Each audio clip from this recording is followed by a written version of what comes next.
Welcome to Luca and Miguel. Enjoy the video. You start by confirming prerequisites: battery above 50% and the Di2 ports accessible.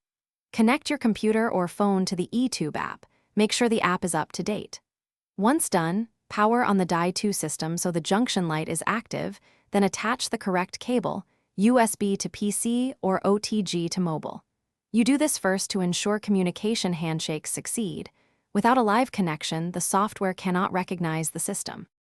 You now make the physical to software link. Plug the cable into the junction port until the LED indicates connection, then open Etube and choose Connect. Once the app lists your Di2 serial, you can view component statuses. If firmware prompts appear, accept them only if battery is charged enough. Start updates one at a time.